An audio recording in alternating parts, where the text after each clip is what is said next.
Day 5, Rhythm. Summary, you already got that. Same process.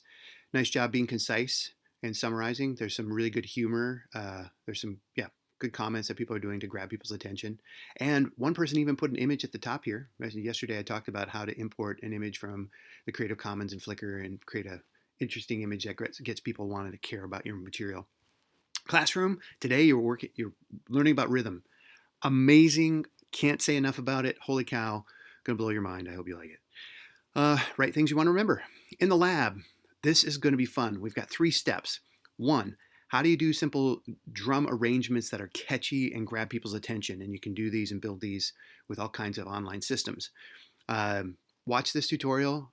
He's going to show you how to basically manufacture a very simple rhythmic pattern and put some fills and how to build a good groove. Number 2, so this is just how rhythm works and how to make it. Number 2 is how to do it with, arrange it in HookPad. So using HookPad's tools to be able to create drums. You can also do drum stuff in Soundtrap, but I thought this is kind of a neat way to kind of experiment with their tool. And then the third optional one is more advanced options. And again, we're going to run out of time, but this might be something you want to do this weekend and to dig deeper into it. I could spend hours just playing around and making beats, and my hope is that you find it interesting and want to do that as well. Write your reflection about the activity. In the practice room, we're going to do something fun with rhythm. Take a look at what this guy's saying. And if you are still having a hard time with fingering, here's the idea. Is like if you can form one chord and just don't move your fingers, your left hand, and form the chord, what he's going to show you is how to play like a drummer. So you're playing the higher notes on the fret, strings 1, 2, and 3, to be more like the snare, and then the lower strings, 4, 5, and 6, which has a fatter sound, which would be more like the kick. And so he'll show you a strumming pattern. So your left hand's not moving at all. It's just your right hand in a rhythmic pattern to create some dynamics. Really cool rhythm guitar technique. Go to Funklet and experiment with beats. Now, Funklet is just amazing. It is a really cool tool for looking at drum patterns from really famous drummers. And there is some amazing stuff here. And so when you get into it, for instance, if you come in here and you click here and you start playing,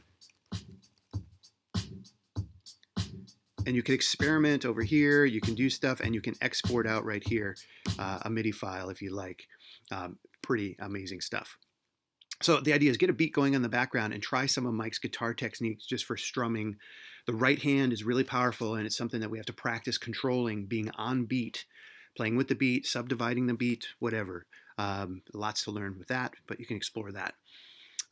Side note, the funky drummer sample from Clyde Stubblefield, I'm going to go back here and show you this because Clyde Stubblefield, and he's right down the list here, is an amazing, was an amazing drummer. And funky drummer is the basis of hip hop. When you hear this,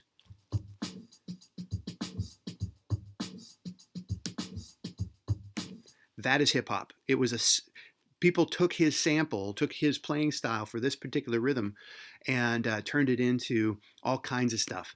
And so what I did is I put some examples here. Sinead O'Connor's an Irish singer, Run DMC, Public Enemy, but just examples of that rhythm in the background of these really amazing songs. Now, there's way more, but just an idea of where that sample has came from and how it's been used. Your journal, I want you to go for a walk, but I want you to think about subdividing, like how do you walk? What's your tempo? Take a look at this Quizlet right here on the terminology for different elements. And then it's kind of cool because I think it'll help you with the terminology of how rhythm is structured. And so take a look at that. After you look at those cards for a few times, then go for a walk. And I want you to think about, again, how do you walk? What's your beats per minute? What's your, when you're walking, what pattern is that if you want to time it out? What is your favorite tempo? Some of your favorite songs? What cadence or tempo do they have? Just explore this. So read through here and then go for a walk and think about that. And then write a brief reflection. Yay. In the studio, we're back to Funklet. What I want you to do is I want you to find one of the drummers. In this case, I have Clyde. And I want you to go in and play around with the beat and so on and so forth. And right here, what this means is that you're going to um, be trying to record the chukka chukka sound. Now, chukka chukka is where you have a guitar and you are doing this. All I'm doing with my right hand right now is strumming up and down on the strings. My left hand is muting the strings by just holding it against the strings without pushing down too hard. And you can create rhythmic patterns. The neat thing about this is that, again, if you don't know how to play guitar at all, you could put a guitar in anybody's hands, have them mute the strings with their left hand, again, if they're a right-handed player, and with the right hand, just strum up and down to create rhythmic patterns, the chukka, chukka, chukka. Watch the tutorial if you want some more detail about it. It's like a minute and a half.